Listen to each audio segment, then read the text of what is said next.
આપ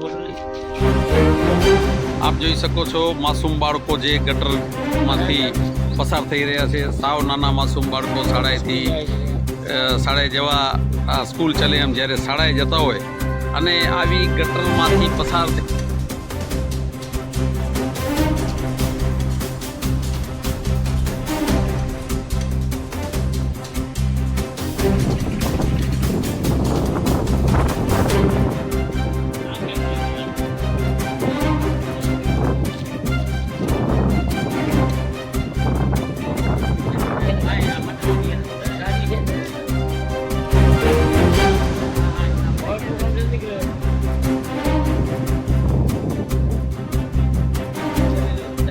સીતારામપુરનો વિસ્તાર જેમાં નગરપાલિકાની બેદરકારી અને છેલ્લા 7 મહિનાથી આ ગટર આવી રીતે છલકી રહી છે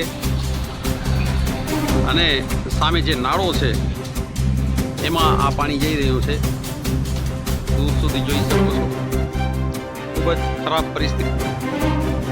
લાયન્સનગરની બરોબર સામે સેન્ટ જેમ્સ રોડ પર આ ગટર છલકાઈ રહી છે છેલ્લા 7 મહિનાથી અને બરોબર રસ્તા વચ્ચે અહીંયાથી લોકો પસાર થાય છે.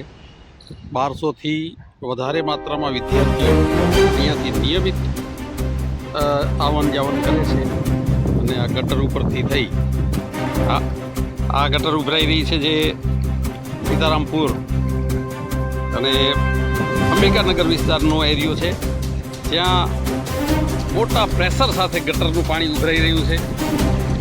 આપ સાંભળી શકો છો એનું.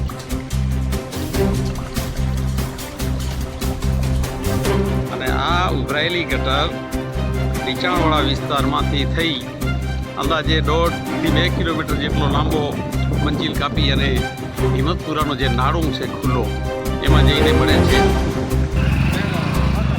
ત્યારે આપણે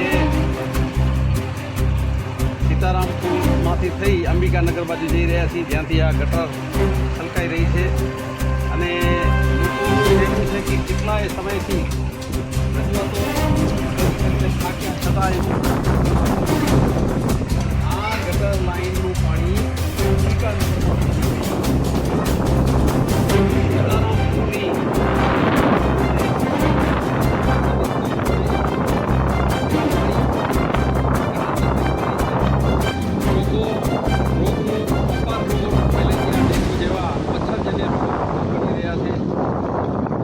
વારંવાર લેખિત અને મૌખિક રજૂઆતો આ જે ગટરની સમસ્યા છે એનું કોઈ નિરાકરણ લોકોનું આવતું નથી. આપણે જોઈ રહ્યા છીએ આ 2 કિલોમીટર લાંબી ગટર ખુલ્લે છલકાઈ તેમાંથી જ્યાં લોકોની વસ્તી છે. શિયાળાની સિઝનમાં ચોમાસા જેવો માહોલ ભચાઉ નગરપાલિકા દ્વારા અહીંયા આપણે જોઈ શકીએ છીએ આ ગટર ઉભરાઈ રહી છે. આ નંબર 1 ગટર ઉભરાઈ રહી છે. આપ જોઈ